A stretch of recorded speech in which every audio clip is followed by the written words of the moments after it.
Alam mo, sayang lang dahil nakakomit ako dun sa charity event tonight. Kung hindi, ako mismo magpapahiya dyan sa magtsahin na yan. Ako, nakihinayang ako dahil hindi ko nakita yung mga reaksyon ng pagmumukha nila. Ay, kaya ko pong gayahin. Paano? Ang ganito po, parang yung dalawa, si Soraya at si Angela, nakaganon. Ganyan? Galit na galit. Parang alam niyo, kalahati nakabotox yung kalahati hindi. Tinipid. Pero kung may iba po tayo, seryoso naman po. Alam niyo, kundi po dahil sa inyo, baka nasira na naman po ko sa mata ng ibang tao. Salamat po Kasi grabe yung kaba ko.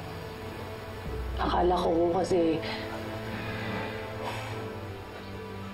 wala nang magiging problema. Akala ko nabunutan na ako ng tinik. Akala ko makakahinga na ako ng maluwag kasi hindi na ako makukulong. Ang pala pinupush pa rin nila na maghimas ako ng rehas.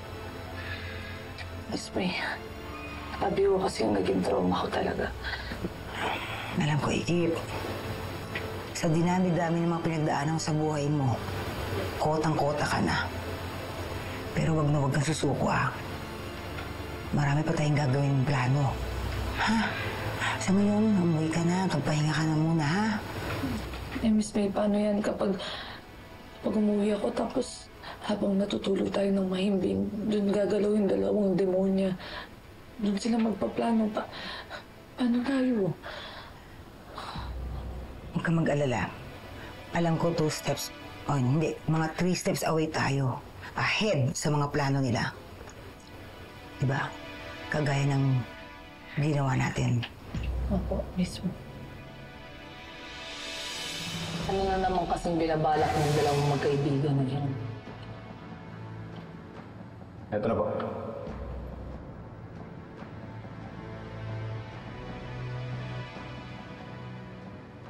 Ay, kuya, pwede pong pasum lang ng mukha ng lalaki. Sige. Para lang po mas malinaw. Ano po?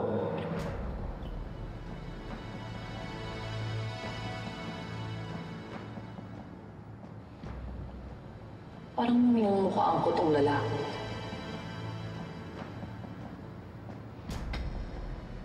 Sabi ko na, Miss May, IT natin yan doon sa resort. Ha? IT? Anong kailangan nila sa IT staff ng resort? Hindi mo namang sa malamang may hokus-pokus na naman silang gagawin. Kung mag-alala, hindi magtatagumpay ko alam ng mga samang binabalak nila. Inalok ka lang ng konting pera, ibinenta mo na kagad yung kaluluwa mo sa demonyo. At handa kang sumira ng buhay ng iba? Ma'am, sobrang gipit lang po talaga ako sa pagkakautang Kaya sinunod ko po sila. Sorry na po, ma'am. Ma'am, baka pwede niyo pa akong bigyan ng pagkakataon. Mas madadagdagan yung problema mo. Dahil pwede ka masisante. Hindi lang yun. Pwede kitang idebanda. Mahawa po kayo sa akin. Mag-isa lang po kasi ako nagtatrabaho sa pamilya namin. Pwede sana inisip mo muna yung pamilya mo bago kang gumawa ng mga kalokohan. Patingin mo ba ipagmamalaki ka nila? Na yung pinapakain mo sa pamilya mo ay galing sa kawalangyaan? O sige. Hindi kita sisantingin. Pagbibigyan kita, babayaran ko pa yung utang mo. Pero sa isang kondisyon.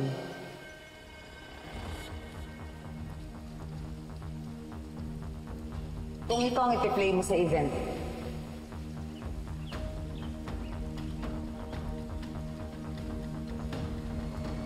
Ito. Gagawin ko po. Dahil daig ng maagap ang manduribas.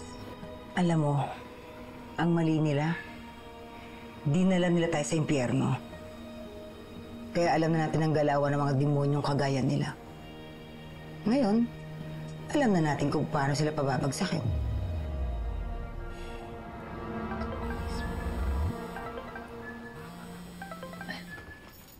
Sorry po Sagutin ko lang po.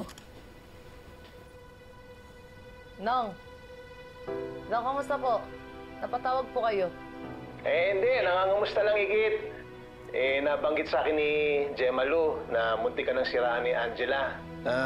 Kamusta ka ba? Okay ka lang ba? Okay lang po ako. Huwag na po kayong mag-alala. Dahil yung mga masasamang plano ng babae na yun, hindi sumakses. Buti na lang nautakan sila ni Miss May. Andito nga po pala ako sa office ni Miss May. Gusto niyo po ba mag-hi? Sige, sige. Sige po. Miss May, okay lang po ba? Sige. Beta ba? Aba. Oh. Wala. Oh? Wala.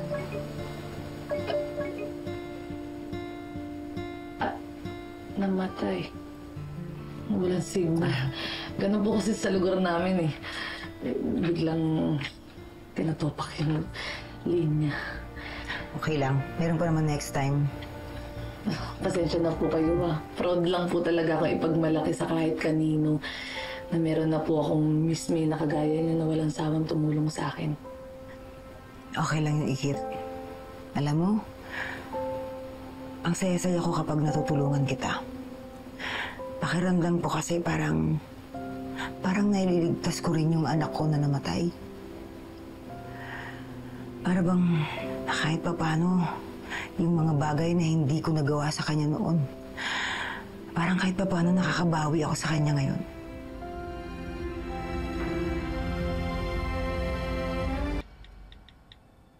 Sakad na. Ito lang talaga yung lumalabas, Ikit. Pero, senyoray pa si ate. Parang imposible naman na yan yung nanay ni Beshi. Malay nyo naman, nag-iba ng apelido o kaya nakapag-asawa ng iba. Kung ganun, mas mahirapan tayo. Paano gagawin na natin yan? Alam mo ba't hindi ka kaya magpatulong kay Miss May? Di ba close naman kayo noon? Tsaka, ang daming connection noon. I'm sure mas mapapadali yung paghanap sa nanay mo. Oo nga. At saka, magbabaka sakali lang. Kasi, si Miss May maraming kakilala yun eh. Di bigay mo na lang kay Miss May yung pangalan ng nanay mo. Tsaka para masabi na din sa mga kakilala niya. Tama. Baka si Miss May talaga ang makakatulong sa akin. Para mahanap yung totoong nanay ko, no? Mom, I think we should cancel or postpone the family day event. We're still dealing with Dad's murder and focused on finding Emily as well. I just don't think it's the right time. Hindi anak, itutuloy natin ang family day. Kailangan magsaya ang ating mga empleyado. At ayokong maramdaman nila na empleyado lang sila. Gusto ko maramdaman nila na parte sila ng pamilya.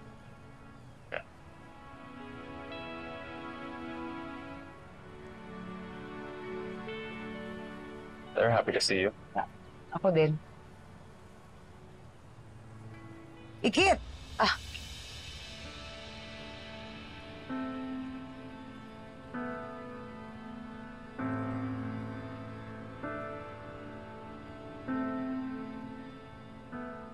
Ba't nandito ka? Akala ko ba day off ni nila Jimalu? Yun na nga po Pumunta po ako dito kasi kailangan ko po kasi ng tulong.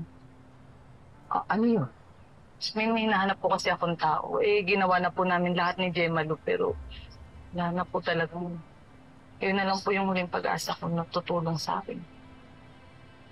Sige, mukhang importante sa yung taong yan. Tulong ka namin hanapin siya. Ano ba pangalan niya? Naku, maraming salamat po Ang pangalan niya po, Miss May? Sir Matthew, Kikit, nandiyan na po yung private investigator na maghahanap po kay Emily. Emily? Bakit niyo po siya pinapahanap ulit? Di ba po? Oh, we haven't told you? We found out that she wasn't killed in the fire, so there's a chance she might be alive.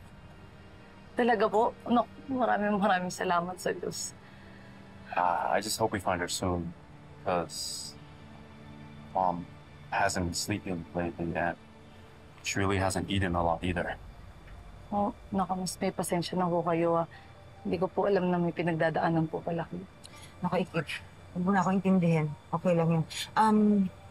Ano nga ulit yung pangalan ng pinapahanap mo para maisabay na natin sa private investigator na Ay, wag na po. Okay lang po, wag na po muna yung sa akin. Mas okay po na mag-focus muna yung investigasyon kay Emily para po makasama niyo po siya kagad. Sigurado ka? But it sounded urgent. Makakapag-antay naman po siguro yung sa akin. Ang importante po, matupad niyo po yung pangarap niyo na makasama niyo po yung anak niyo at para po maparamdam niyo sa kanya kung gaano niyo po siya kamahal. Salamat.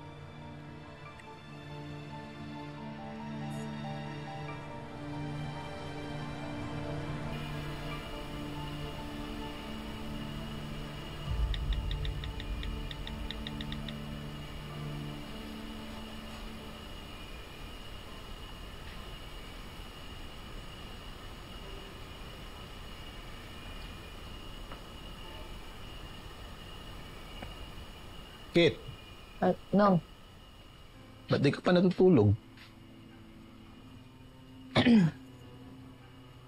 di pa ho ako inaantok eh. Naisip ko kasi ni nanay ko. Nasaan kaya siya, no?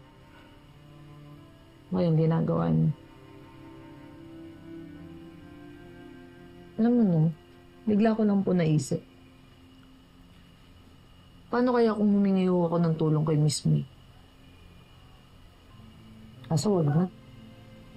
Siyempre, tao lang din yun. Maraming mga iniisip na problema.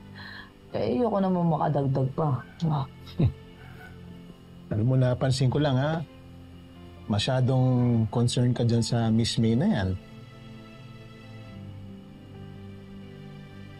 Hindi ko nga din po alam kung bakit eh. Dahil siguro napakabait niya. Napakamaalaga. Napakamapagmahal. Hindi ko nga iniisip na magiging close ko siya kasi nga boss ko siya sa resort. Alam mo, yung sa sinabi mong yan, naalala ko tuloy yung kwento ng tatay mo tungkol sa nanay mo si Mayumi. Maalaga, mabait, mapagmahal. Talaga, no? Mm. Eh, ano pong tingin niyo sa nanay ko? Okay po ba siya kausap? Malambing po ba siya? Nakakatawa ba siya? O madaldal ba siya? Parang ako? Madaldal siguro. Hindi, joke lang. Hindi ko naman nakita ang personal yung nanay mo. Binasi ko lang doon sa mga kwento niya, tsaka sa mga litratong pinapakita niya. Talaga? Sino? Sino sa mga to? Baka hindi ka pansin-pansin. Hindi ha. Sabi mo kaya ang lakas nung dating... I mean, baka kasi na-intimidate lang siya kasi ang lakas ng dating. Wow! Talaga? So parang sinasabi nung tao na yun, nakasalanan ko pa na parang ako dapat yung mag-adjust. Pag gusto dapat may paraan. Ayoko ng torpe. Eh, baka kasi napansin niya na may gusto ang iba, kaya di mga forma. Talaga? Ay susuko kagad siya. Alam mo kung kakilala mo yan, pasabi lumaban siya, malay mo. May pag-asa.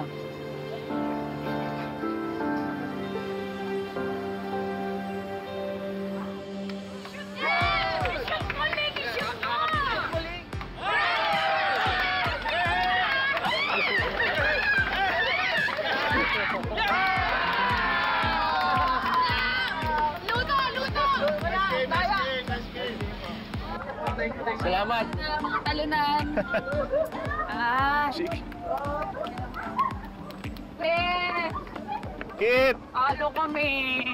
Nalo pa din? Di okay lang yun. Di bali. Kahit third place lang tayo, masaya naman. Aba, Sa susunod na game, kasali ka na ha. Dapat. next time no. Bakit? May nararamdaman ka ba? May sakit ka ba? Kaya na nga. Bigla ko kasi naisip yung nanay ko eh. Sana, next family day kasama natin siya dito. Tapos nangihinayin lang po ako sa mga panahon na sana yung itinampo ko, hinanap ko na lang. Huwag ka mag-alala, magkikita rin kayo noon. Malay mo ngayon, no? Ngayong oras na to, magkita kayo. Gagawa ng paraan yung universe para pagtagpuin kayo. Kaya relax ka lang dyan at magkikita rin kayo. Ha? Yay! Conservative ako.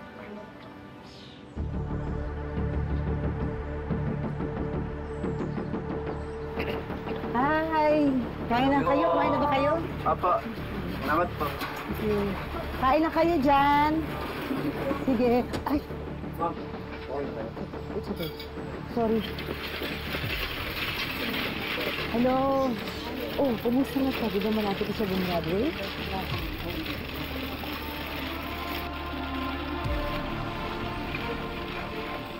Pumesto ka na. Pagkatapos ng games, tatawagin si Marito.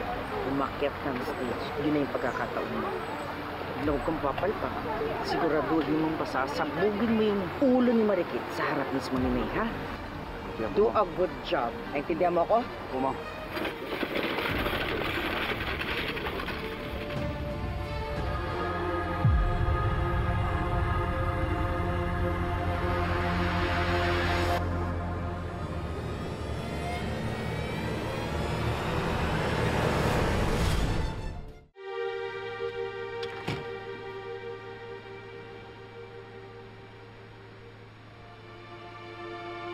Emily, anak, kung nasan ka man, hintayin mo ako, ha? Ginagawa na ni nanay ang lahat para hanapin ka. Pinapangako ko, magkakasama rin tayo. Kahit wala ng tatay mo, magiging pamilya pa rin tayo. Danny, kung nasan ka man, sana patawarin mo na ako. At sana tulungan mo akong mahanap ang anak natin. Dahil matagal ko nang pinagsisisiyang iniwan ko siya. Ganun ba talaga kalaki ang kasalanan ko? Na pati pangalan ng anak ko ipagkakait sa akin ang kapalaran. Sige, mauna na kayo sa venue. Miss May, andyan po pala kayo. Pasensya na po. Papunta na rin kami sa venue. Okay lang. Enjoy kayo.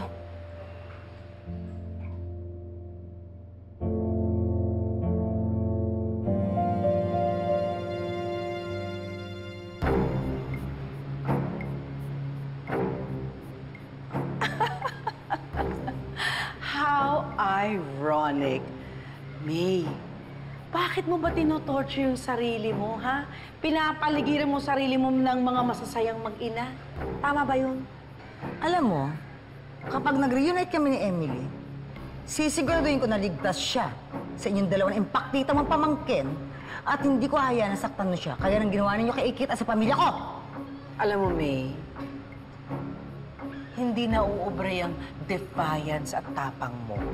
Because I'm always one step ahead of you.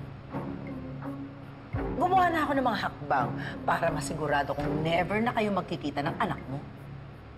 Wow. One step ahead. At bakit? Ano na naman yung masamang binabalak mo sa isip mo, ha? Ano na naman yan? Sige nga. Nasaan ang anak ko kung alam mo? Sige nga. Nasaan?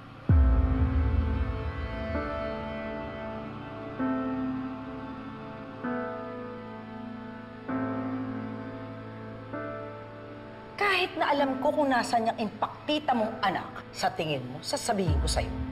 Huwag na huwag kang haharang sa paghahanap ko sa anak ko, ha? Tandaan mo yan! Bakit? Anong gagawin mo? Sasaktan ako? Susugurin ako? Hindi na ako natatakot dyan sa mga balimbing mong tauhan at sa mga bodyguard mo. Meron din ako mga bodyguard. Nandiyan lang sila sa mga palipaligid. Anytime, anywhere, ready na kaming makapaggerahan sa inyo.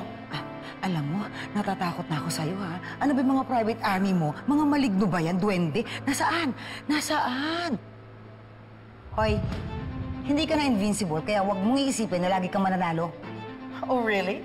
I'm still here, despite all your efforts na ipinako sa pagkamatay ng asawa mo at sa pagkikidnap sa'yo. I'm here, free as a bird. Floy, Floy, Floy. Sige, i-enjoy mo lang yan. Dahil malapit na kitang ipakulong sa lahat ng mga pinagagagawa mo. Hindi ikaw ang mag-enjoy. Dahil sinisigurado ko sa'yo, iiyak ka rin. And then marirealize mo that Soraya always wins.